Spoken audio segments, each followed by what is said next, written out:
मेरा नाम नैन्सी है और मैं दिल्ली के छोटे से गांव में रहती हूँ। और मेरी शादी को सिर्फ 2 साल हुई थी। बबलू मुझे रोज ठोकते थे मगर इस 2 साल में वो मुझे बहुत ही कम ले जा पाए थे और सिर्फ अपनी संतुष्टि के लिए काम करते थे। मेरे सुख से उन्हें कुछ लेना देना नहीं। मैं अपने पति से बहुत डरती थी। वो सख्त नहीं थे मगर फिर भी मुझे उनसे डर लगता था, इसलिए मैंने किसी दूसरे गैर मर्द से संबंध नहीं बनाई थी। मगर फिर भी एक हादसा हुआ, मेरी जिंदगी बदल गई। उसके बाद मैंने खुद के लिए जीना शुरू कर दिया। दिसंबर महीने की बात है।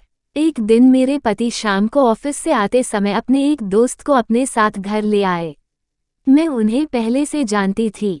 उनका नाम समीर था। वो बेडरूम में आ गए और वहीं बैठ गए। मैंने दोनों के लिए जूस लेकर दिया। दोनों ने जूस पिया। हम दोनों बातें करने लगे।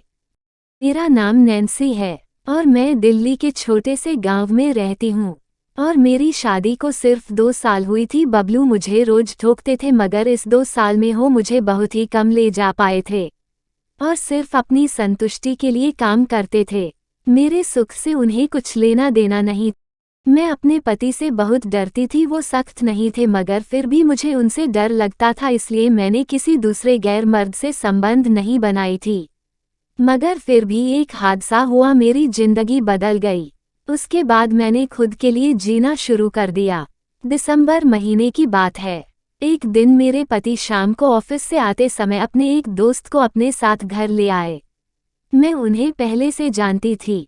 उनका नाम समीर था। वो बेडरूम में आ गए और वहीं बैठ गए। मैंने दोनों के लिए जूस लेकर दिया। दोनों ने जूस पिया। हम दोनों बातें करने लगे।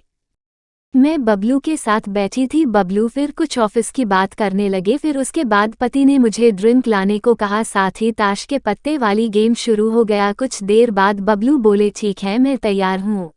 मैंने बबलू को एक तरफ बुलाकर समझाया कि मैं यह नहीं कर पाऊंगी। वह बोले, ऐसा कुछ नहीं होगा, मैं उसे जीतने ही नहीं दूंगा। बबलू और समीर जी का पहला राउंड शुरू हुआ। बबलू ने पट्टे बांटने लगे और देखते देखते खेल शुरू हो गया। मैं उस वक्त बहुत घबराई हुई थी क्योंकि यहाँ मेरी इज्जत दांव पर लगी हुई थी। कुछ देर तक वह गेम ऐसे ही चलता रहा। मैं बबलू के साथ सौदे पर लग गई थी। अब खेलते खेलते वो बबलू ने जीत ली। मेरी सांस में सांस आई और मुझे लगा कि चलो मैं बच गई। बबलू बोल, नैन्सी में बोला था मैं ऐसा कुछ नहीं होने दूंगा, तुम्हें मुझ पर विश्वास नहीं था। मैं इस खेल का पुराना खिलाड़ी हूँ। ये बात सुनकर समीर बोले, अच्छा ऐसी बात है तो ठीक है, एक बार और खेलते हैं। इस बार हमारी दूसरी दिल में दाव पर लगता है। अगर इस बार तुम जीते तो ये डील तुम्हारी, अगर मैं जीत तो इस बार सिर्फ अपनी साड़ी ही नहीं बल्कि साड़ी, ब्लाउज और पेटीकोट तीनों एक साथ उतनी होगी।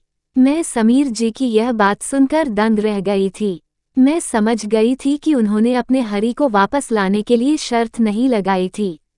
मुझे साफ साफ समझ आ रहा था कि वो मुझे बिना कपड़े में देखना चाहते थे, यह मुझे ठोकना चाहते थे। उनकी आंखों में मुझे मेरे लिए हवास दिखाई दे रही थी।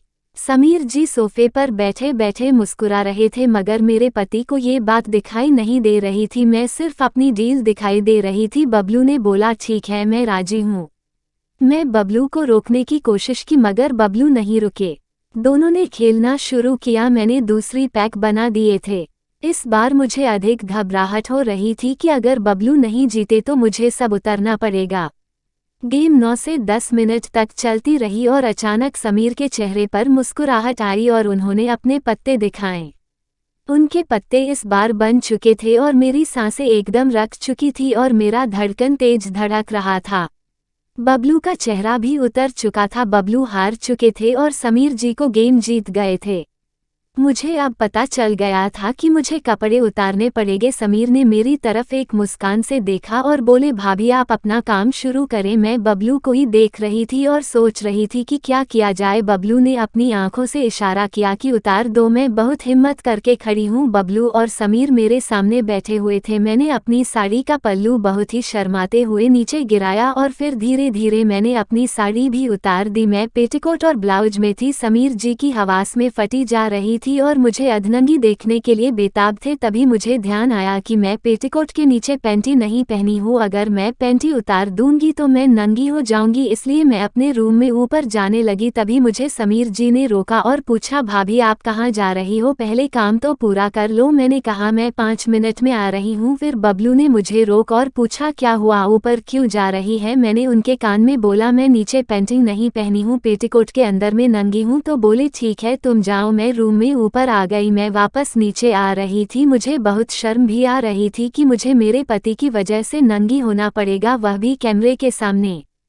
फिर मैं नीचे आ गई। बबलू ने मुझे आंखों से इशारा करते हुए पूछा, पैंटी पहन ली। मैं भी आंखों से इशारे से बात का जवाब दिया। हाँ, पहले समीर जी हमें ही देख रहे थे और बोले, क्या है, इशारा बाजी हो रही है आप दोनों में अपने बोला कुछ, बस यूं ही समीर बोले, ठीक है भाभी अपना काम शुरू करो। मैं बिना कुछ बोले कि अपना ब्लाउज का हुक खोलना शुरू किया और धीरे धीरे हो खोल दिया। मेरा ब्लाउज खुल चुका था और मेरे नीले रंग की ब्रा उसमें से अब दिखाने लगा था। मैंने अपना ब्लाउज उतारकर सोफे पर रख दिया और फिर मैं अपनी पेटीकोट का नारा पकड़ा और उसे भी खींच दिया। पेटीकोट भी नीचे जमीन पर गिर गया। मैं सिर्फ ब्रा पैंटी में रह गई। मुझे आप खुद पर शर्म आ रही थी। मैं गैर मर्द के सामने थी और वो मुझे घूरा जा रहा था और मैं कुछ नहीं कर सकती थी। समीर जी मुझे ही देख रहे थे। समीर जी 10 मिनट तक मुझे देख रहे थे। मैंने अपनी दोनों आंखें नीचे झुका रखी थी। मैं फिर से दोनों पैक बना कर दिया और दोनों ने अपना तीसरा पैक खत्म किया।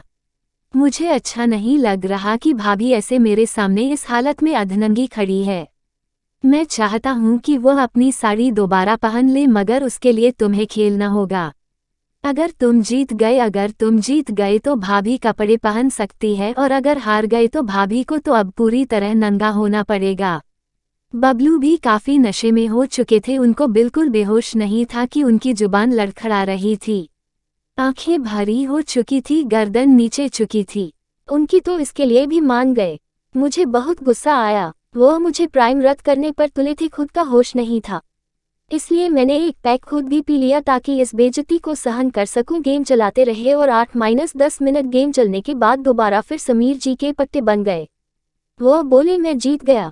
ये सुनकर मेरी सांसें ठंडी पड़ गई। समीर हंसने लगे और बोले, भाभी बचे हुए कपड़े भी उतार दो, आप अपनी योनि के दर्शन करवा दो। मैं नजर झुकाए अपना हाथ पीछे लेकर गई और ब्रा खोल दिया। मेरी बर लूज हो गई है और नीचे को लटक गई। मैंने अपने कंधों से उतरकर साथ वाले सोफे पर रख दिया। फिर मैं अपने दोनों हाथों पेंट्री के अंदर डाले और पैंटी को मेरी चिकनी जांघों के बीच में से खींचते हुए नीचे छुपाकर मैं पैरों तक लाई पैंटी उतार दिया। आप इस वक्त मैं अपने पति की वजह से गैर मर्द के सामने बिल्कुल नंगी खड़ी थी। मेरे बदन पर एक भी बाल नहीं था। शीशे की तरह मेरा बदन चमक रहा था। समीर जी मेरे चिड़िया की तरफ इशारा करते हुए कहा, भाभी एक क्या पहना हुआ है आपने। मैंने अपनी चिड़िया पर बाली पहनी थी जो और भी खूबसूरत लग रही थी। मेरी बाल खुली हुई थी जो कि मेरी आधी कमर तक थी। हमारी शादी को अभी सिर्फ 2 साल हुई थी, इसलिए मैंने अपने दोनों हाथों में शादी का जोड़ा पहना हुआ था और मैंने गले में मंगलसूत्र पहना हुआ था। लाल रंग की लिपस्टिक से मेरे होठ रसीले हो रही थी। मैंने पूरे मेकअप किया हुआ था और मेरी चिड़िया में जो मैंने बाली पहनी हुई थी वह तो मेरे बदन की को और 4 चांद लग रही थी। बबलू अपना छठ पैक लिया और गेम शुरू की। बबलू सीधी चाल चल रहे थे। मुझे अब डर लगने लगा था। मेरे पर कम रहे थे। खेलते खेलते बबलू नशे से बेहोश हो गए। समीर ने बोला, भाभी बबलू बेहोश हो गया है, इस गेम को आप पूरा करो। मैंने कहा, नहीं मुझे ज्यादा खेलने नहीं आता है। तो समीर जी बोले, ठीक है फिर हम दोनों बिस्तर पर चलते हैं, मैं वहां सिखा दूंगा आपको। मैं समीर जी का इशारा समझ गई थी और समीर जी हंसने लगे और जोर जोर से मेरा चेहरा उतर जा रहा था। बिल्कुल मुझे पता चल गया था कि अब मेरी थुकाई होने वाली है जमकर, वो भी एक गैर मर्द से। बबलू बिल्कुल बेहोश पड़े हुए थे। समीर जी उठकर मेरे पास आए। मेरे गर्दन नीचे झुकी हुई थी। उन्हें मेरा हाथ पकड़ा और मुझे खड़े किया। फिर मेरी छोटी पर हाथ रखा और मेरा चेहरा ऊपर उठाया और बोले, चले। हम दोनों बेडरूम में चले। भाभी जी, समीर जी ने मेरी जुल्फों को मेरे कान के पीछे किया और मेरे हाथ पकड़कर मुझे ऊपर बेडरूम में ले जाने लगे। मेरे सारे कपड़े नीचे लिविंग रूम में पड़े हुए थे। समीर मेरा हाथ पकड़कर नंगी बेडरूम तक ले आया। हम दोनों ही मेरे बेडरूम में आ गए। हमारे बेडरूम में आते ही हमारा कुत्ता देखकर भूख नहीं लगा। मैं शेर के पास नंगी ही गई और उसको चुप करवाया। फिर दरवाजा हल्का सा बंद कर दिया। रात के लगभग 12 बजे बजाने वाला था। समीर जी मुझे बैग किए और जाने लगे। हम दोनों बेड के पास आ गए। हम दोनों में सिर्फ 1 से 2 इंच का फैसला था। मैं दोनों की सांस एक दूसरे के टकरा रही थी। वह मेरे बालों को फिर से मेरे कान के पीछे किया और बोले, मेरी आंखों में देखो। समीर जी ने मुझसे बोला, तुम आराम करो, मैं जा रहा हूँ। मुड़कर जाने लगे और दरवाजे के पास पहुँचते ही थे कि मुझे ना जाने क्या हुआ। मैं वहाँ और जाकर उनकी पीठ से लिपट गई। अब मैं खुद जा रही थी। समीर जी बोले, ये सब क्या है, गलत है ना, तुम्हारे साथ यह नहीं कर सकता है। मैं समीर जी से बोली, गलत मेरे साथ तब हो रहा था जब मुझे मेरे पति दाव पर लगाया था और आप भी इसमें शामिल थे, मगर इस वक्त मैं खुद चाहती हूँ कि आप मेरे जिस्म को प्यार करें। मेरे पिघलते हुए यौवन को आप सवारी, 2 साल से जी चरम सुख के लिए मैं तड़प रही हूँ, वह मुझे आप दो, क्योंकि बबलू मुझे चरम सुख तक नहीं सहन कर पाती है। गलत सही हम दोनों ये बात किसी को नहीं बताएंगे, ये बात हम दोनों में ही रहेगी। आप एक मर्द हो, एक दूसरे की जरूरत को पूरा करना हमारा फर्ज है। मैंने उनका हाथ पकड़कर अपनी चिड़िया पर रख दिया। समीर जी ने मुस्कुराते हुए मुझे अपनी बाहों में उठा लिया और बैग पर ले जाकर पटक दिए। भाभी जी, आपका फिगर 1 नंबर का है, आज तो आपको कुटिया बनाकर थुकाई करूंगा। फिर पूरी रात समीर ने मुझे हर पोजीशन में थुकाई की और मेरे पति देव बेहोश पड़े थे। उन्हें तो कुछ पता ही नहीं लगा कि उनकी पत्नी के साथ क्या हुआ।